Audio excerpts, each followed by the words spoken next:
Okay. Good morning, everyone, and welcome to this edition of ALACI seminar series. My name is Irving Martinez, and it's a great pleasure to welcome you on behalf of the ALACI junior community.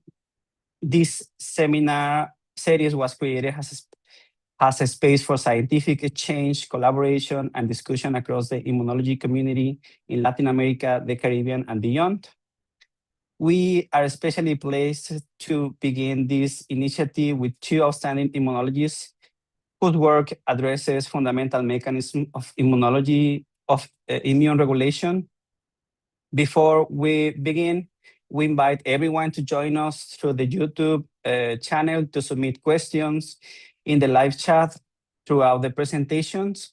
Our organizing team will collect them and we will address as many as possible during the discussion. We will also share an attendance and feedback form in the chat. Please fill it out, and we will really appreciate your response.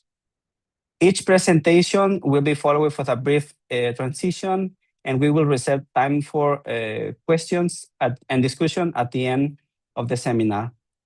With that, it is my pleasure to introduce our first speaker. Our first speaker is Dr. Paula Licona. Dr. Licona Limon is an associate professor, research group leader, and chair of the Department of Cellular and Developmental Biology at the Instituto de Fisiología Celular of the UNAM. She also directs the Institute Genome Editing and Cryopreservation Unit and currently serves as vice president of the Mexican Society of Immunology. Her research focuses on the molecular mechanisms that control T-cell differentiation, stability, and function in infection, cancer, and autoimmunity. Her contributions includes important work on Th9 cells, IL-9 producing lymphoid population, TGA-beta signaling, and regulatory T-cell plasticity. Today, she will present a talk entitled TIF1 gamma regulates stability of regulatory T cells during inflammation. Dr. Licona Limon, thank you very much for joining us, and the floor is yours. Thank you very much, Irving, and thank you for the nice introduction and for the opportunity to present our work. This is a great forum. I'm going to share my screen. Can you see it now?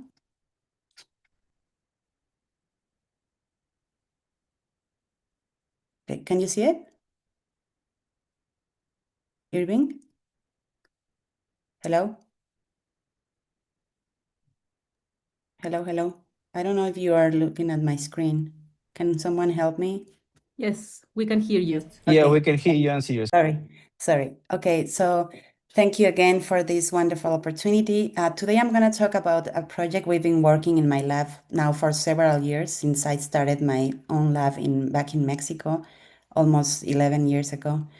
And this is a work that we focus on studying this protein TIF1 gamma, and that we believe we demonstrated that this protein is important to maintain stability of T regulatory cells, specifically in a context-dependent manner, meaning only during inflammation. So as you know, T regulatory cells are a very important subset of T cells that are really critical to control or limit inflammation, as well as to maintain tissue homeostasis. Among the signalings involved in the differentiation, survival, proliferation, stability, and function of these cells, TGA-beta is one of the main key molecular pathways. TGA-beta, or transforming growth factor beta signaling, it's well established, and we know that the ligand in dimeric form binds to a type 1 and type 2 receptors, forming this tetramer complex in which receptor 2 phosphorylates receptor 1, and then receptor 1 in the canonical pathway phosphorylates proteins known as SMADs. These SMADs phosphorylated then interact with the SMAD4 and translocate to the nuclei to regulate gene expression. We also know that there are non-SMAD dependent pathways in which activation of MAP kinases, PI3 kinase, and small GTPases are activated downstream of this signaling. And in 2006, the group of Joan Massaguet demonstrated an alternative pathway that was partially dependent on the canonical, in which SMAD4 was substituted by TIF1 gamma and was able to promote a different gene expression array. And specifically, our question was, what does TIF control, on which of these phenotypes or these mechanisms controlled by TJ-beta in T regulatory cells is actually dependent on TIF1 gamma. TIF1 gamma, or TRIM33 or ectodermin, it's a protein that belongs to the tripartite motif family that is characterized by the expression in the amino terminal of an E3 ubiquitin ligase, 1 or 2 B boxes, and a coil domain. Particularly, TIF1 gamma also has in the C domain a PhD and a bromo domain that allows recognition of histone acetylation, acetylated and methylated histones, which then allow them to work as a chromatin reader. This is a nuclear protein that has been involved in many different processes, including control of cancer, transcription, proliferation, etc. But all in the immune system, only recent studies have demonstrated that this molecule is important to control dendritic cell differentiation, Th17 differentiation, macrophage differentiation, NK cell differentiation, as well as B cell survival. However, again, the role of this molecule in T regulatory cells was largely unknown. And this is all work done by an incredible talented PhD student in my lab, Eugenio Contreras, and is currently in press. So the first thing we did, and as you know, when we study the TJ-beta signaling, and if we just totally delete this pathway or molecules within this pathway, that's not, those animals are not viable. So we have to work with conditional deficient mice in which we selectively delete either in a tissue or cell-specific manner the molecule we are studying. In this case, we generated TIF1 gamma deficient mice with the CD4 CRE and the FOX CRE, as well as a fate mapping model, to first of all make sure that there was no basal homeostatic phenotype just by deleting TIF1 gamma. We choose to analyze mice, young mice, 8 weeks old mice, but also 40-week-old mice, because many of the phenotypes previously reported in this pathway actually appear later in life when there's inflammation. As we age, our inflammation increases, and only in those contexts, sometimes that's where the phenotype shows. So we basically did not find any difference in the phenotype in young mice, but surprisingly, in aged mice, when we compare wild type with TIF1 gamma deficient mice, we found that these mice lose more weight, and also they have shortening of the colon, suggesting that there was a colonic inflammation in these animals. When we analyzed the different compartments in which we were deleting this molecule, meaning CD4, CD8, and T regulatory cells, and when you look at the frequencies and numbers of these cells, as well as those cells that might be promoting this inflammation measured by the expression of interferon gamma in these cells, we couldn't find any difference in CD4 and CD8 compartments. However, when we look at the Treg compartment, it was very surprising to find out that actually this T regulatory subset was expressing higher levels of interferon gamma, probably driving this increased inflammation in the absence of TIF1 gamma, but specifically in the Treg compartment. So then we ask, okay, these cells look funny, are they functional? To prove this, we first look at different functional markers in the cells, including FOXP3, CD25, and CD73. There was no difference in the MFI expression of this FOXP3. However, these cells, in the absence of TIF1 gamma, were expressing higher levels of CD25 and lower levels of CD73. Then, to prove its function in vitro, we did the in vitro suppression assays, co-culturing these cells with naive cells at different proportions. And as we can see here, these TIF1 gamma deficient T regulatory cells are unable to control proliferation of naive counterparts. Then we wanted to ask what was the capacity of these cells to become a Treg. So we analyzed the transition from naive to T regulatory cells in vitro. So we sorted naive cells from either wild type or knockout mice, and then we treated these cells in vitro for Treg differentiation. Then when we look at the frequencies of FOXP3 25, so CD25 positive cells, we saw that in the absence of TIF1 gamma, there was lower frequencies of these T regulatory cells as well as lower numbers. I don't show you here, but this is not because the cells are dying more, they actually proliferate more. But so basically, this difference in the induction of T regulatory was mostly associated with other phenotype that I will explain you later, which is stability. Then these cells, again, as we saw in vivo, express higher levels of interferon gamma and TVET. And when we look at the metabolic profile of our cells, as you know, T regulatory cells use more the respiratory pathway as compared to the pro-inflammatory cells that are more glycolytic. And when we look at these mechanisms of metabolism, we found that our cells were both highly respiratory but also highly glycolytic, resembling a pro-inflammatory subset. Then, okay, this is all good, but this is in vitro. What happens in vivo? So to test the functional and suppressor capacity of our cells in vivo, we use this autoimmune model of colitis, in which we transfer naive cells into RAG host, either alone or in the presence of T regulatory cells. As in this model, the single transfer of naive cells, it's enough to promote inflammation, lymphoproliferation, and colon destruction, and the mice lose weight over time. As you can see here, our naive single transfer group lose the weight, as well as the control of group co-transferring T regulatory cells. We observe that this protection, that's what we expect when the T regulatory cell is functional. However, in our co-transfer group, in which we co-transfer naive cells with T regulatory cells deficient for T1 gamma, basically the groups between single naive and co-transfer with knockout cells were identical.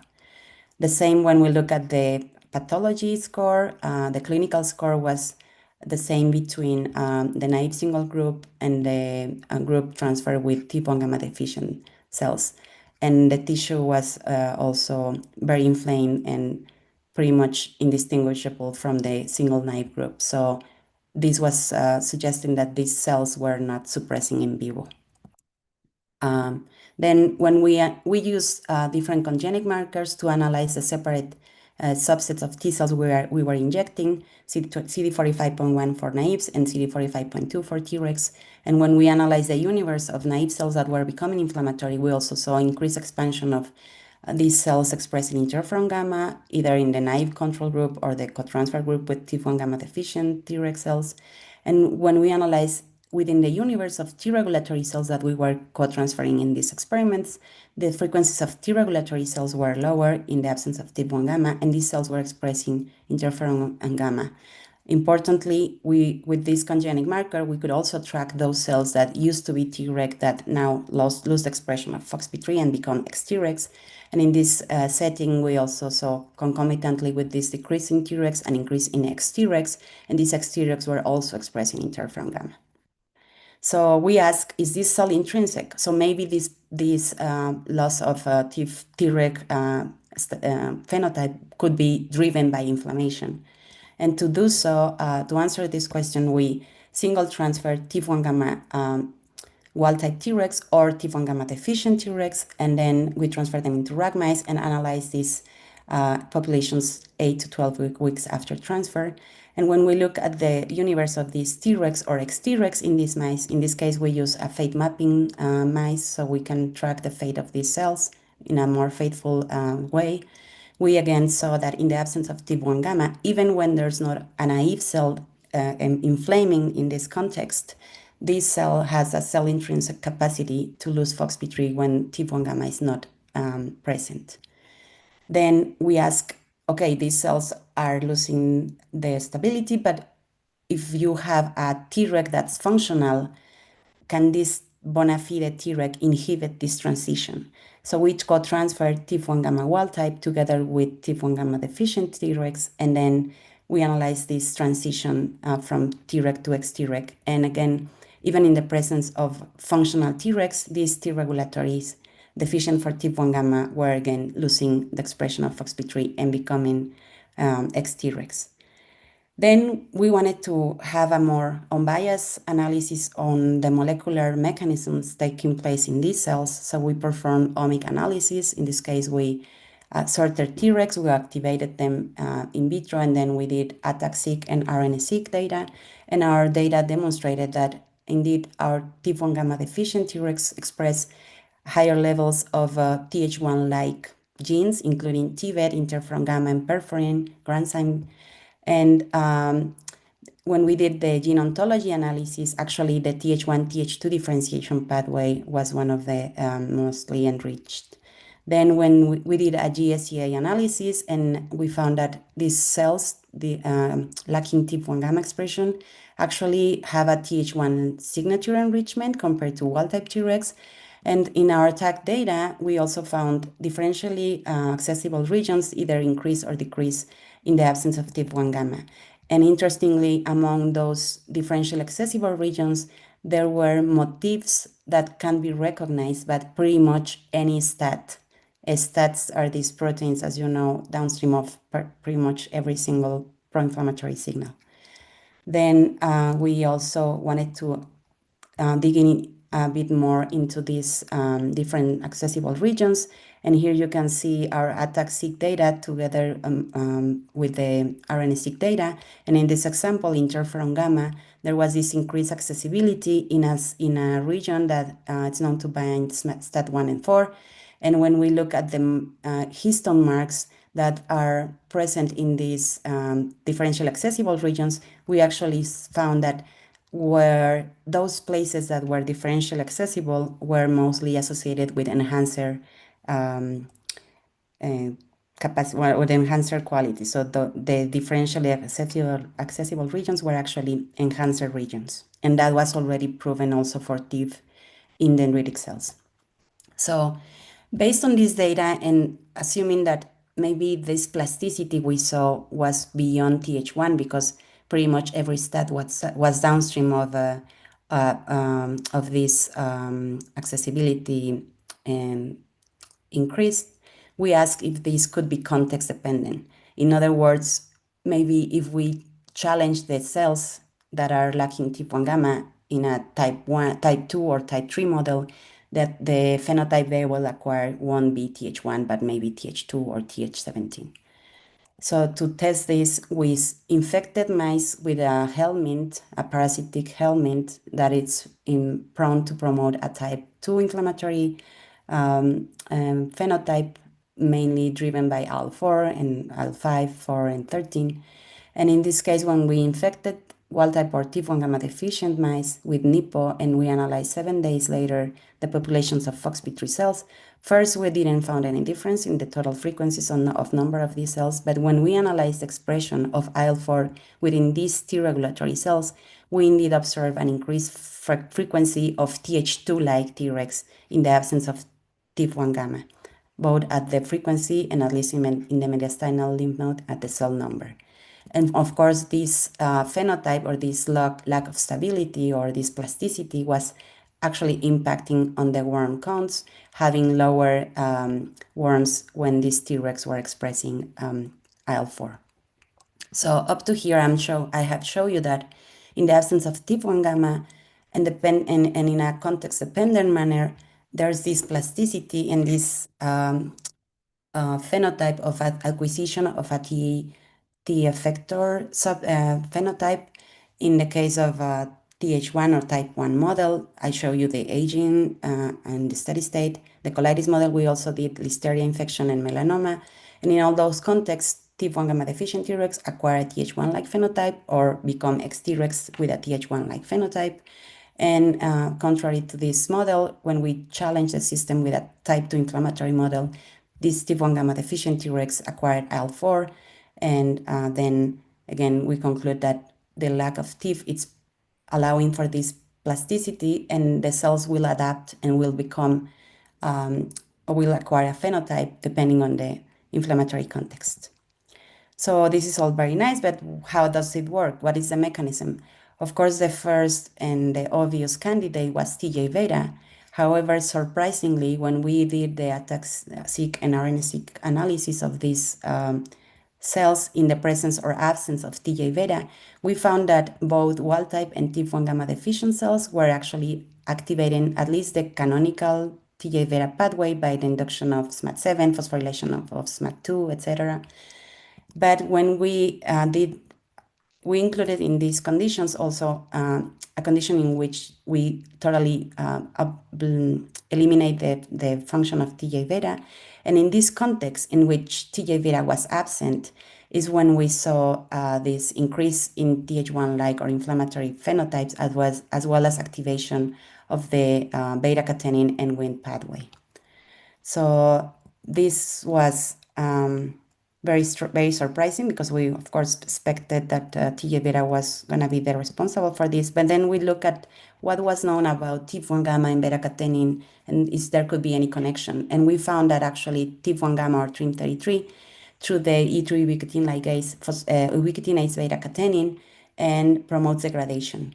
And more importantly, mice that are expressing a constitutively active form of beta-catenin, specifically in T regulatory cells, phenocopies FOXP3 deficient mice, in the sense that these are runted mice which T regulatory cells proliferate more, express lower levels of FOXP3, increased expression of interferon gamma, and these cells are also unable to suppress the proliferation of other subsets.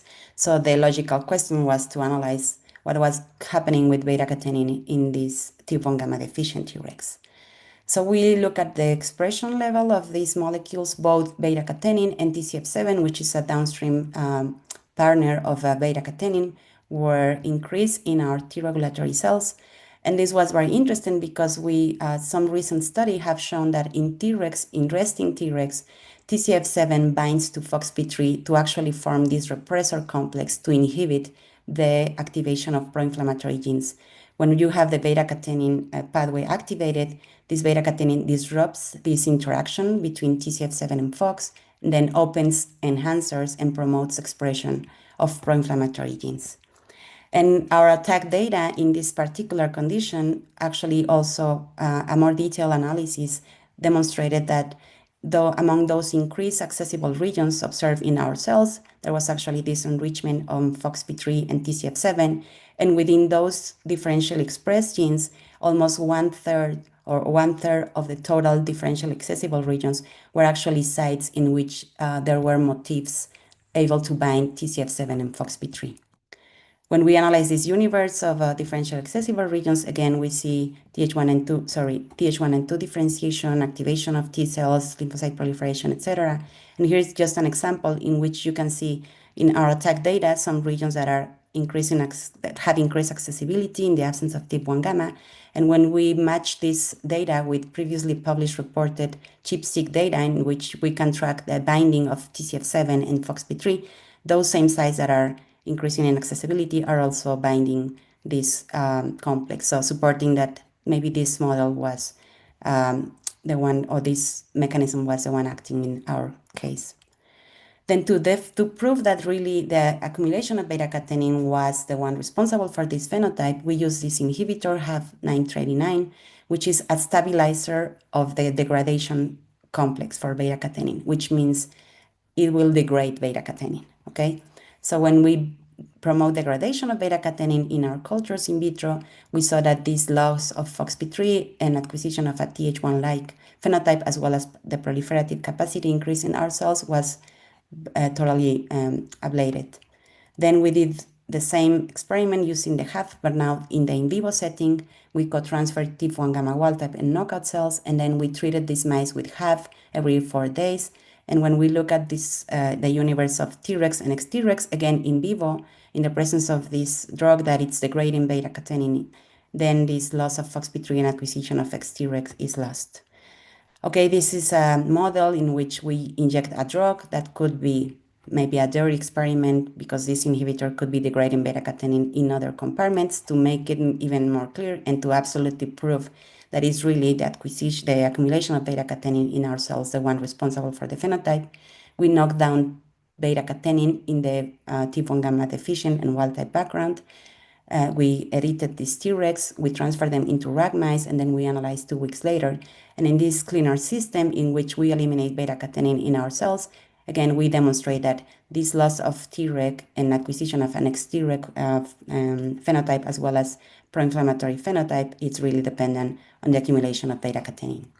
And with all this data, we now propose this working model in which upon activation, remember that resting Tregs are okay. You have to challenge the system, you have to activate the cells, or you have to inflame the system in order to see this role of TIP1 gamma. So when the cell is activated, TIF is there, it's present, and it's important for the FOXP2 expression. I didn't have time to show you, but actually the CNS2, the methylation status of the CNS2, which is the hallmark of the stability within the promoter of FOXP3, it's hypermethylated in the absence of TIP1 gamma. This is a mechanism that we still have to address. But we know that in TIF is important to restrain the expression of pro-inflammatory genes and to avoid this transition from Treg to Th1-like Treg or Th2 Treg. And also that TIP1 gamma is important to degrade beta-catenin and that in that way inhibit proliferation as well as metabolic switch. In the absence of TIF, then you have this loss of FOXP3, acquisition of effector phenotypes, either Tregs or ex-Tregs expressing different pro-inflammatory genes depending on the context. And also this accumulation of beta-catenin is promoting increased proliferation and switch on metabolic switch and acquisition of glycolysis. With all these data, we now conclude that TIP1 gamma is a critical molecule to maintain Treg stability in a context-dependent manner, specifically during inflammation. So we believe we identified a molecule that could be an interesting target for therapeutic purposes. With that, I'd like to thank my group, especially Eugenio Contreras, all of our national and international collaborators, as well as our funding agency. And then I'll be happy to take any questions at the end of the session. Thank you very much.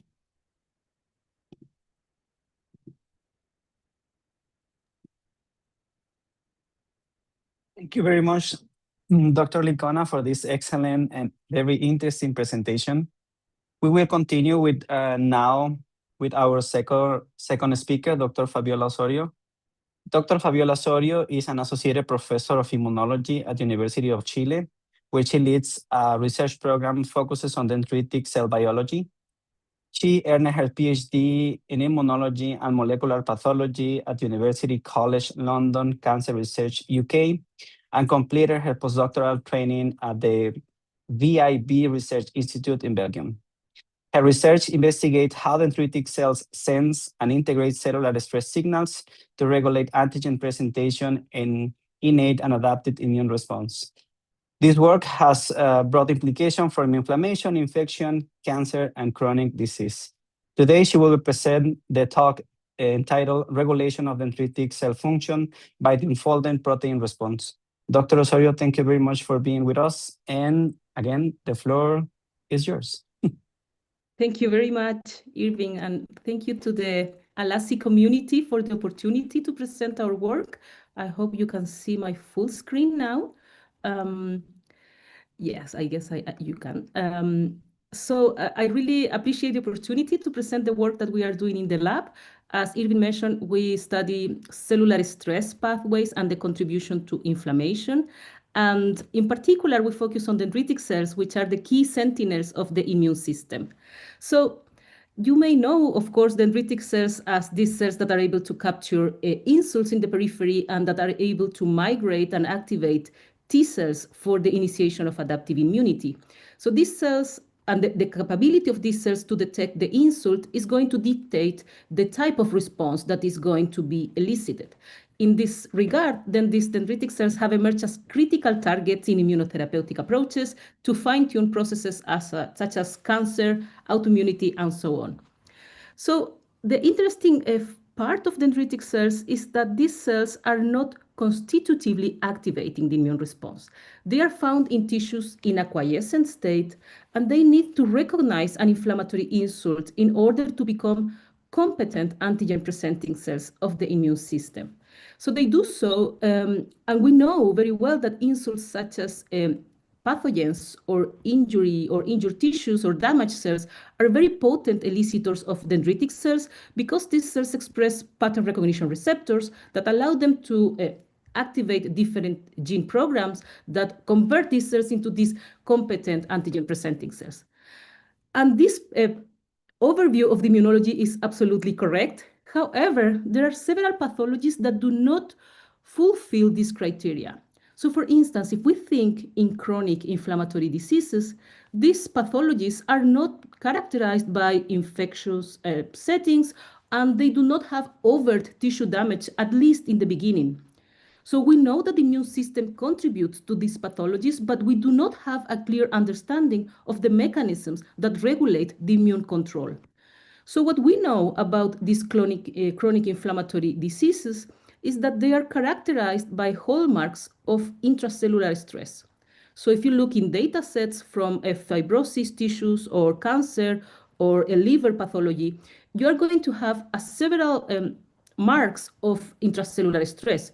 For instance, hypoxia signatures, metabolic dysfunction, and our favorite process in the lab, which is the endoplasmic reticulum stress.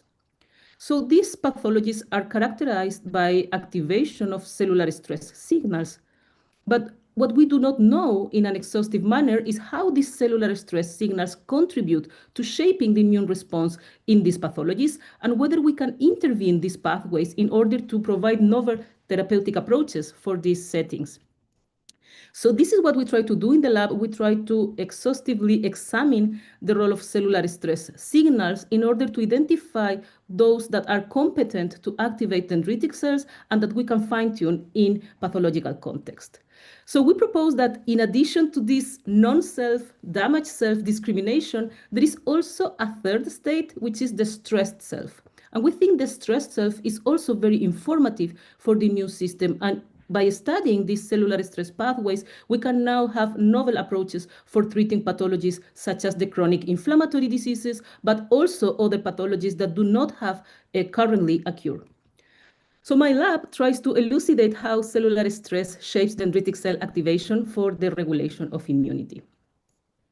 So to study cellular stress, it's important also to tell you that we think that the disease is an advanced state of a series of processes, but these are all initiated in an initial phase when homeostasis is disrupted. So we study the system in this first stage of homeostatic disruption, which is the initiation of the stress pathways, prior to the initiation of an inflammation that is going to lead to an excessive terminal state that we can have conceived as a disease. So in this regard, it's important to know that the cellular stress pathways and the signals precede the inflammatory process, and the inflammatory process precedes the disease process. So we try to move into these temporal lines, and it's important also to know that the cellular stress signals that cells can have during a pathological context are not always detrimental. They can be beneficial at the beginning, but also in time they can become negative or detrimental or dysfunctional for the tissue. So there is a very fine balance between studying these cellular stress pathways depending on the context, on the tissue, and also on the timing. So in my laboratory, we have focused for a long time on one type of intracellular stress, which is the endoplasmic reticulum stress.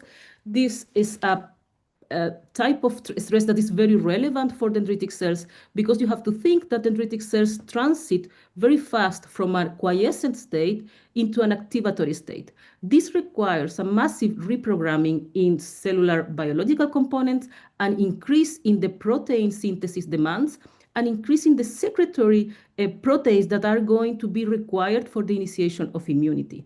So the organelle that carries these tasks is the endoplasmic reticulum, and this ER stress has emerged as a relevant signal contributing to efficient dendritic cell and macrophage and many other immune cells that require this activation process to start their functions. So the ER stress is detected by a three-pronged signaling pathway known as the unfolded protein response, or UPR. And the UPR consists in these three sensors, ATF6, PERK, and ID1, which together combine transcriptional and cytosolic modules, with the end to restore ER homeostasis, and in the context of dendritic cells, to adapt to the protein synthesis demands that are required to initiate immunity. So I really like to highlight also this image from a review from Ruslan Metsitov that claims that you have different pathways that can ultimately lead to inflammation. So you can have pathogens as an insult, you can have allergens on contaminants as insults for inflammation, but you could also have the loss of homeostasis that is detected by these stress response pathways that can also regulate inflammatory process. So my lab works in this middle avenue of the field. So now coming back to the UPR, the main sensor that we have been studying for a long time is ID1, is the most conserved UPR sensor, the most preserved in immune cells, and it has very relevant functions in different types of immune cells. So this is a kinase and an RNase enzyme that autophosphorylates and oligomerizes and activates the RNase domain. This RNase domain is very interesting because it can perform two main functions. On one hand, an unconventional splicing event of the transcription factor XBP1, which is a major regulator of ER biogenesis, but the same RNase domain can cleave additional substrates, RNase and microRNAs that bear a consensus sequence, and these RNAs are usually degraded. So this pathway is known as READ for regulated ID1-dependent decay. And interestingly, several mRNAs and microRNAs relevant, such as insulin and immunoglobulins, have been demonstrated as targets of ID1. So READ can regulate in dendritic cells survival, inflammatory processes, and antigen presentation. And so, as I was just mentioning, ID1 is very relevant and it has been implied in dendritic cell development. And we were able to show, when I was a postdoc in Bart Lambrecht's lab, that type 1 conventional disease, so the CDC1s that you see here, are constitutively activating this axis. So you can see here, this is a PCR that shows XBP1 splicing, and you can see that the CDC1 have the form of the active XBP1 in basal conditions, in contrast to other cells of the immune system that require an activation process to initiate the cascade. So this is really relevant. We also have been able to prove this in human, that also the human CDC1s activate ID1, and we have been able to show this relevance in tumors or viral recognition. But for today, I want to show you that the activation of ID1 in dendritic cells is also highly dependent on the tissue of origin. So here we were using at that time the ERI reporter mice. This is a reporter that allowed us to monitor ID1 activation with a fusion protein called fused to Venus to the mRNA of XBP1. So we can track in vivo the cells that are activating ID1. And what we have observed is that the cells that have higher ID1 activity are indeed CDC1s. We already suspected this, but the tissue of residence was relevant. So if you see here, the cells that are the top hit in this heat map are cells that come from the intestine, the lamina propria, the mesenteric lymph node, and the colon. We have a much lower signal in the lung, and the CDC2, the other counterpart of this dendritic cell family, express much lower levels of activation of this enzyme. So there is a hierarchy between CDC1s and CDC2s, but there is also a component associated to the tissue of residence. So this is really relevant, and we were very puzzled for this, and we analyzed at that time animals that lack ID1 in dendritic cells in the intestine, and what we observed was that there was a massive decrease in the frequencies of CDC1 measured by the XCR1 marker, confirming that ID1 is first highly activated in the intestinal site, but it also controls survival of the lineage. But this is part of an old story, and we now wanted to have more physiological relevance of this activation in the gut. And as you may know, the ID1 XBP1 pathway is very relevant for the intestine. So for a long time has been associated the role of XBP1 in human inflammatory bowel disease. There is also associations with ID1 in the epithelial compartment of the gut. And so we were very puzzled to know what is now the impact of this ID1 activation in the dendritic cell or myeloid cell compartment for intestinal homeostasis. So to do that, what we did was to generate a conditional knockout mice that lacks the RNase domain of ID1 in the CD11C positive compartment. This includes dendritic cells and some subsets of macrophages. So these animals, we call them ID1 trunk DC, and we studied these animals in our analysis. So the first thing that we did was to take a total RNA from the duodenum of ID1 trunk DC and control animals. And what we observed was that most common cytokines, such as interferon gamma or IL-10, were equally represented, but there was a massive upregulation of IL-17 and IL-22 in these ID1 trunk DC mice in this particular site. So as you may know, the activation of IL-17 and IL-22 is associated with an immunological program called type 3 immunity, which is characterized by the activation of Th17 cells and ILC3s. And this program controls mucosal responses against extracellular pathogens. So we now try to look into these ID1 trunk DC mice for hallmarks of type 3 immunity. So we observed that indeed the antimicrobial peptides associated with this response, such as REC3G and REC3B, were activated or upregulated in the ID1 trunk DC. We observed enhanced neutrophil recruitment in these conditional knockout animals. And when we look at the intestine, we observed epithelial cell enlargement compared to control animals, and also an increased number of goblet cells. So this is all telling us that the loss of ID1 or the RNase domain of ID1 in this CD11C compartment is having a repercussion in the tissue, and this is by initiating an spontaneous type 3 immunity in the intestine. So we confirmed this data by doing explants by ELISA, and we observed an increased IL-17 production in these explants when coming from this ID1 trunk DC mice. But who is producing these cytokines? As I was mentioning, we have two possible sources, the Th17s or ILC3s. So when we look at the Th17 compartment of this ID1 trunk DC mice, we observed a marked increase in the frequencies of IL-17 producers, which you can see here. We also observed that these cells were spontaneously producing IL-22. When we look at the ILC3 compartment, we observed a similar picture. There was an increase in the IL-17 production by the ILC3s in these ID1 trunk DC mice. So it seems that both Th17s and ILC3s are being primed or potentiated to produce IL-17 in this context of ID1 deficiency in the CD11C compartment in the intestine.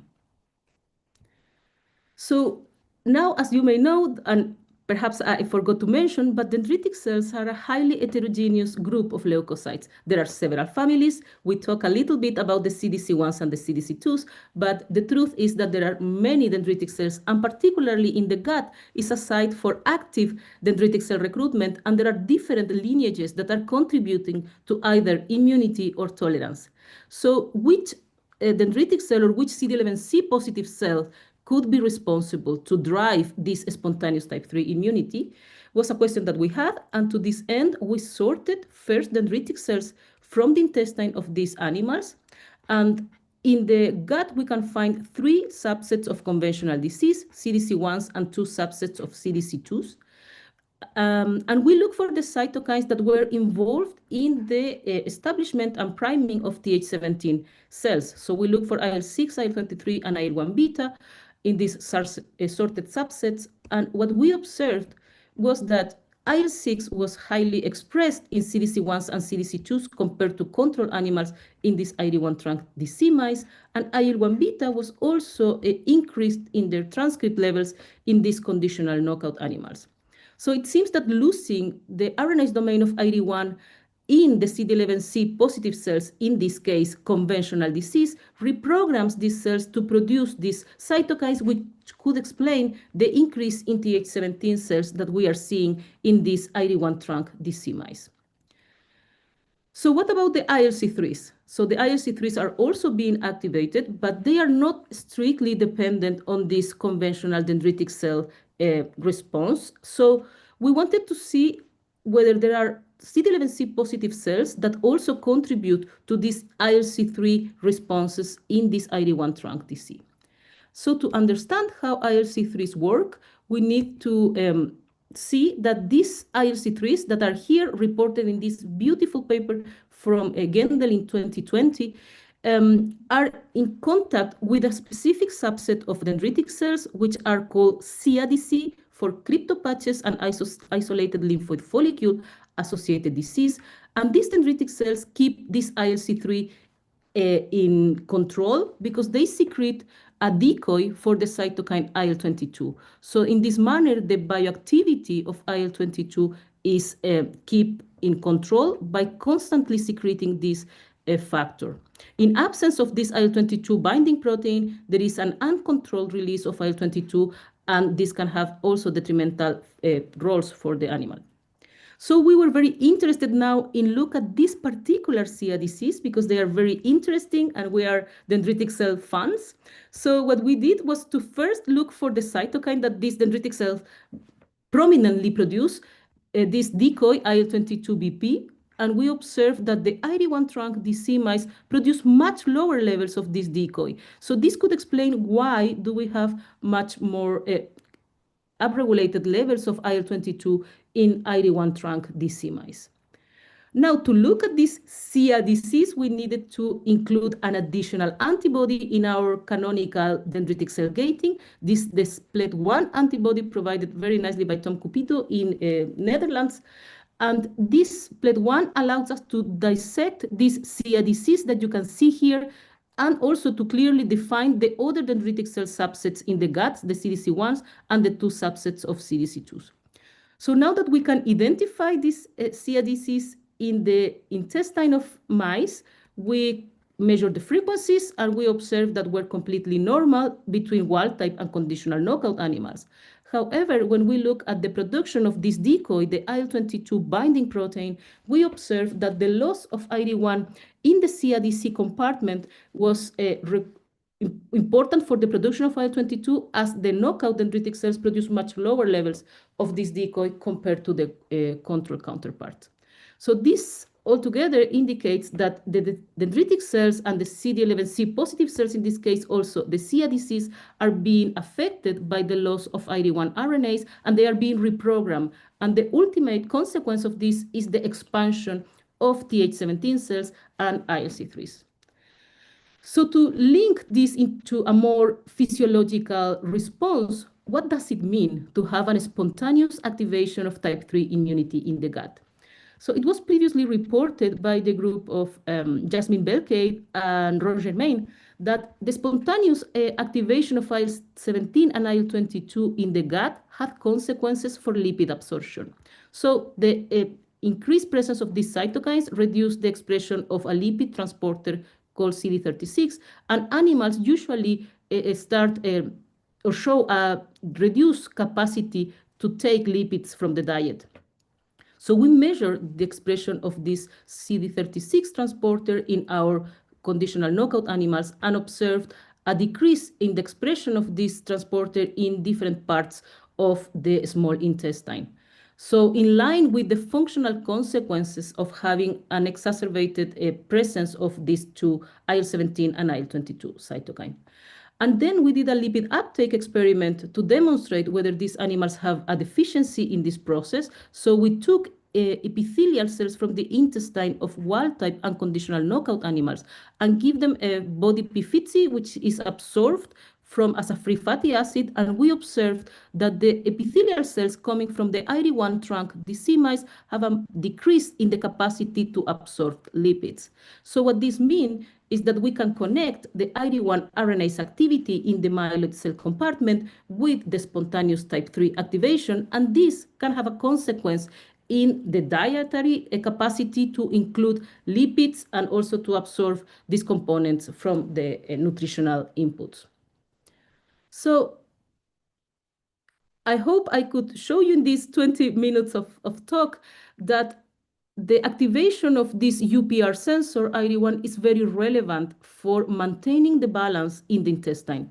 So in wild-type conditions, what we have, this is our model, we have ID1 activation in different dendritic cell subsets. These dendritic cells activate the sensor, and they keep in control the responses related to the Th17 expansion and ILC3s. When we delete ID1 the RNase domain of ID1 in this compartment, then we see that these dendritic cells spontaneously produce IL-6. They lost the capacity to block the bioactivity of IL-22 by decreasing the expression of this IL-22 binding protein. And as a consequence, we have an expansion of Th17 cells and ILC3s. The cytokines that are produced by these cells, IL-17 and IL-22, are produced in larger concentrations in the tissue, and this has an impact. This is the activation of type 3 immunity, typified by neutrophil recruitment, enhanced tissue repair, and antimicrobial molecules. But this activation comes with a cost, and the cost is that the animals showed reduced lipid uptake. So now we are now looking for different avenues to continue with this research. First of all, we want to understand what is the precise mechanism by which an RNase can control the activation of intestinal immunity by being expressed in dendritic cells. So as I mentioned, ID1 has several substrates, and we are trying to identify the different substrates that could have an impact in this response.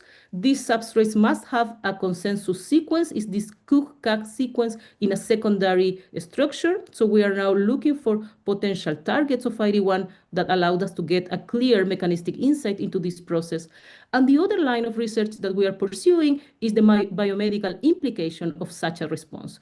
So we now know that ID1 regulation in CD11C positive cells in the gut can have an implication in lipid uptake, or it can have also an impact in nutritional and metabolic level. So our next line of research is going to focus on the consequences and the functional relevance of this activation in order to fine-tune the nutritional capacities and, of course, perhaps thinking into attenuate metabolic complications associated with excess lipid uptake. So just to finish, I want to thank the entire lab, in particular Dominique, Pamela, Antonia, Eileen, who were members that actively contributed to this story. I am now moving from the Faculty of Medicine to the Faculty of Sciences at the Universidad de Chile, and I will start my laboratory there. And also want to thank the funding. And of course, if you have any questions, I would be happy to answer them if I can. Thank you very much.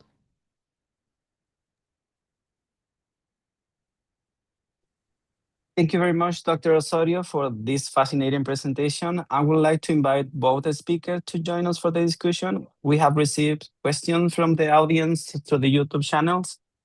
Through the YouTube channel, let me start with the first one. I think those are for Dr. Licona.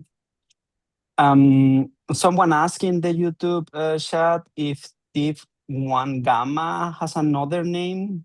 Apparently, could have another one. I don't know if Dr. Licona can answer Yeah, that question. I mentioned at the beginning that TIF1 gamma is also known as stream33 or ectodermin. Okay, thank you for that. Hopefully that is useful for the attendance.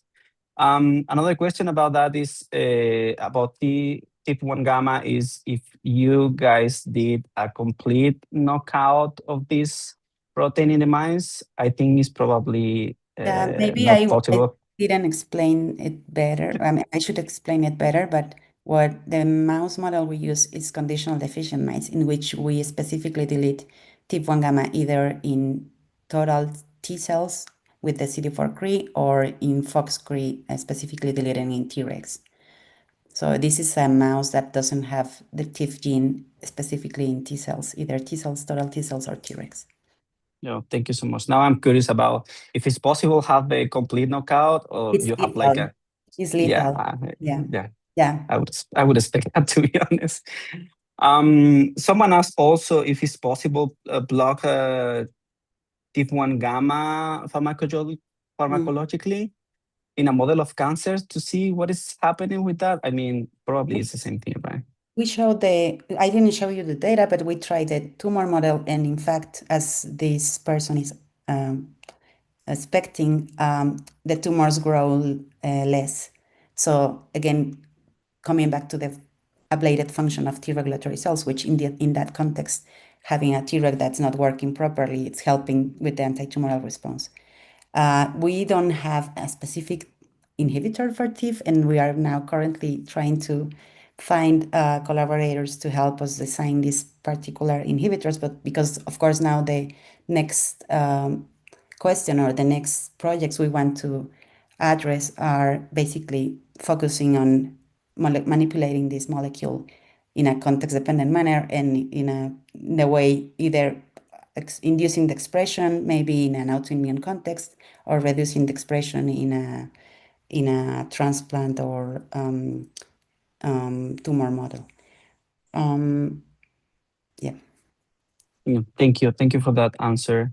We have a last question for you, Dr. Licona. Someone said that catenin has been associated with mesenchymal epithelial transition and lymphomes. So I think that, do you think that beta catenin can also be associated with the control of proliferation in several lymphocytes population in tumors? It could be a target for this cancer type? Maybe, yeah. Actually, the Wnt beta-catenin pathway, it's very well known for controlling proliferation, and I wouldn't discard that possibility. We haven't addressed that in other subsets. Well, we actually have now studies, and hopefully we'll send soon the paper studying T fungi and CD8 T cells, but we haven't looked at the in lymphomas. Thank you so much. I think that I have a question for you, presentation, Dr. Licona. I noticed that you use like colon as a model, but I was wondering if this transcription factor has also like a role in other part of the intestine. I don't know, probably duodenum, jejunum, or ileum. Yeah, actually, I didn't show that because, I mean, we've had very short time and we did a lot of experiments, but at steady state, there's actually inflammation also in the small intestine, in the knockout. And Interesting. that's maybe why the colon didn't look that different. We did have increased expansion of interferon gamma producing cells, not only Tregs, but also conventional T cells in both the colon and the small intestine. But at the histological level, the tissue that looked more affected was actually the small intestine at steady state in H mice. Amazing. Well, thank you so much, Dr. Licona. Can I ask a question to Fabiola now that if we switch to? Of course you can. Well, thank you, Fabiola. Your work is wonderful. I learn a lot. I don't know Same from any you, eh? big cells, but I was wondering, based on your results, have you wondered whether, or have you looked at the microbiota changes in your mice, and Yeah. what's your insight there? So yeah, thank you for that question. We did. In fact, I didn't have time to put it in the presentation. So we have looked at different microbiota species. So segmented filamentous bacteria was the classical one that we wanted to see because it's a Th17 inducer, but we did not observe changes in this. Also, the animals that we have are litter mates, so they are co-housed. So the control animal that does not have any phenotype and the ID1 conditional knockout mice are co-housed. So and we have looked very broadly at macrobiota components, and we do not observe any particular signature. I think we have to dig deeper to perhaps detect a difference, but so far the usual suspects are not altered. And that's the second question, that my last one, I promise. So IL-22 together with IL-18 has been very shown to be very important for tissue like intestinal homeostasis. Have you looked at the IL-18 pathway in your mice? Yes, we did, and we also have an increase in IL-18. So because this IL-1 beta and IL-18 are processed by the inflammasome, we really don't have the processing of the inflammasome part, but we do have evidence that there is more IL-1 beta and IL-18 in these intestines. Thank you. Yeah. Thank you. Great work. Amazing. Thank you for that question. That question, Dr. Licona. We have another question for Dr. Fabiola. Someone didn't get the relationship between endotic. Someone did. Yeah. The UPR and the RNA. So I don't know if you could say something. Yeah, perhaps I went too fast, but it's curious. I understand the question because you have a stress of the endoplasmic reticulum and you have three sensors, and one of these sensors is an RNase. So it doesn't really make much sense because what you want, of course, is to stop translation and you want to control. So this is PERK. This is the third UPR component. This is the brake that controls all the protein synthesis.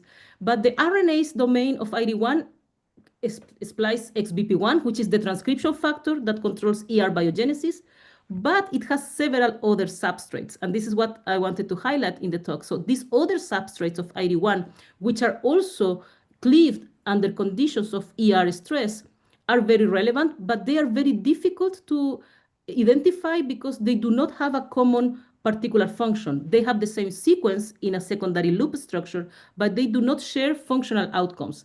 And in this group of RNAs that have this sequence and the secondary loop structure, we find mRNAs such as insulin, immunoglobulins, integrins, members of the secretory pathway, but we also find microRNAs. So it's very complex now to find which substrate is really the one driving this response that we see in the gut. I hypothesize that could be microRNAs dependent because these microRNAs can really fine-tune responses in a more broader way because we do not have any particular candidate that can explain exactly how the loss of these RNAs can reprogram the dendritic cells to do these responses in the gut. So we are searching for this. Thank you so much for that answer. We have another question for you. Someone asked about if are there polymorphisms associated with RE1 regulation or activity in human data that can impact in gut or barrier health? Yeah. So the contribution of ID1 and XBP1 in the gut is well established. So in 2008, there was the first paper by Arthur Kasser, who published in Cell that polymorphisms in XBP1 are associated with inflammatory bowel disease. Then a lot of very important papers have come up with a crucial role of ID1 in the epithelial, in the intestinal epithelial compartment. It's required for protein turnover, is required for Paneth cells, for goblet cells that are highly secretory. So of course, the role of this pathway has been exhaustively studied in the epithelial cell compartment of the gut and is very relevant. Also, in the ILC3's compartment in the gut, also it contributes to the production of IL-22. So our work, what it contributes is looking from the dendritic cell and the CD11C positive perspective. So we know now that the epithelial cells require ID1, we know that the ILC3s in the gut require ID1, but we didn't know how relevant was this pathway for dendritic cells that are the orchestrators of the immune response. So there are a lot of associations with disease, and of course also in IBD, if I remember correctly, there is an inhibition in human data, in biopsies, an inhibition of the ID1 activity associated with the score of the disease. Amazing. Thank you for that. Before we close, I would like to ask Dr. Camila Indiani to say some words about how this ALACI seminar series start and also the role of Fiocruz during the first steps in this series. Please, Dr. Camila, all yours. Hi, good morning. Paula and Fabile, we were in contact for organizing the seminar. So I want to thank you very much for being here with us this session. I want to also thank Irving and Maria Julia for co-organizing this session. And so this ALACI seminar series was an initiative of this ALACI board of directors that took place this past year. We wanted to host online seminars to showcase the immunology that is done across Latin America, inviting our fellow researchers from all over the countries.